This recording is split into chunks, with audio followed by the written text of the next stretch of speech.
Hello everyone. तो कैसे हैं आप सब? और काफ़ी लोग ने मुझसे ये पूछा था कि आप एक एस्थेटिक बॉडी कैसे आप घर पे बिल्ड कर सकते हो, कि एस्थेटिक फिजिक कैसे आप बना सकते हो। तो कुछ बातें आपको ध्यान में रखना पड़ेगा एक एस्थेटिक बॉडी बनाने के लिए या फिर फिजिक बनाने के लिए। पहली बात है, ये पहला पॉइंट ये है कि आपका बॉडी फैट परसेंटेज बहुत ज़्यादा कम होना है। ठीक है, आपकी बॉडी में अगर फैट बहुत ज़्यादा है तो उसको आपको कम करना पड़ेगा, क्योंकि एक एस्थेटिक बॉडी में आपका पूरा ओवरऑल मसल्स ही दिखना चाहिए। और सेकंड पॉइंट ये है कि आपका जो ये शोल्डर है और ये है ना, ये वाला साइड, आपको ये साइड का और ये साइड का शोल्डर जितना वाइड होगा आपकी बॉडी उतनी ज़्यादा एस्थेटिक लगेगी। और आपके ये जो हिप और कर्व्स हैं ये जितना ही कम होंगे उतनी आपकी बॉडी एस्थेटिक लुक में आएगी। मेन आपको बॉडी वी शेप में बनानी है, जैसे कि आपका ये शोल्डर हो गया और ये आपका हिप हो गया। जैसे कि आप ये जब आपका ये चीज़ ब्रॉड होगा और ये चीज़ आपका कम होगा तो उतनी ज़्यादा आपकी बॉडी वी शेप में होगी। और सेकेंड थर्ड पॉइंट ये है कि आपका डाइट कैसा है, आप डाइट कैसे ले रहे हो, क्योंकि मेन आपका मसल गेनिंग होता है एस्थेटिक बॉडी में।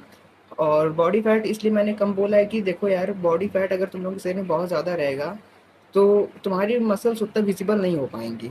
ठीक है, जैसे कि मेरी बॉडी में मेरा बॉडी फैट परसेंटेज है 20%, मेरे शरीर में ज़्यादा फैट नहीं है।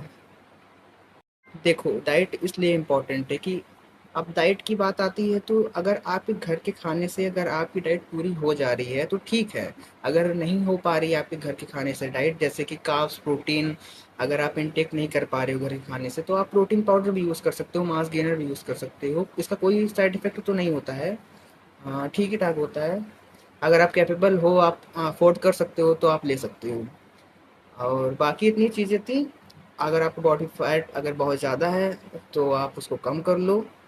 और जितना है कि आपके शोल्डर और आपकी हिप्स जितनी वो होंगी, शोल्डर ब्रॉड और हिप्स जितनी कम होंगी तो आपको बॉडी उतना ज़्यादा स्टैटिक लगेगा। है ना, वी शेप में आपकी बॉडी जब आ जाएगी उतनी ज़्यादा स्टैटिक लगेगी। जैसे कि अभी तो मैं नॉर्मली अभी तो मैं इतना ज़्यादा उस पर ध्यान नहीं दे रहा हूँ, अभी तो नॉर्मली मैं बल्किंग पर ही हूँ। और कटिंग तो मैंने की नहीं नॉर्मल, अगर मेरा बॉडी फैट परसेंटेज कम इसलिए थोड़ा मेरी कटिंग वगैरह दिख जाती है ज़्यादा, आप लोग फोटो वगैरह में देखते होगे। और बस इतना ही है। बाकी ये सब ठीक है, जिम वगैरह अपनी फिजिकल हेल्थ पर ध्यान देना, बाकी आपका मेन मोटिव ये होना चाहिए। और अपना गोल पर ध्यान दो, इससे ज़्यादा आपको गोल काम आएगा अपनी लाइफ में। ये सब ठीक है अपनी जगह, इसी भी ठीक है, मगर आप अपने करियर पर भी ज़्यादा ध्यान दो। और आपका जो गोल है पढ़ाई लिखाई पर भी ज़्यादा ध्यान दो। Okay, thank you so much for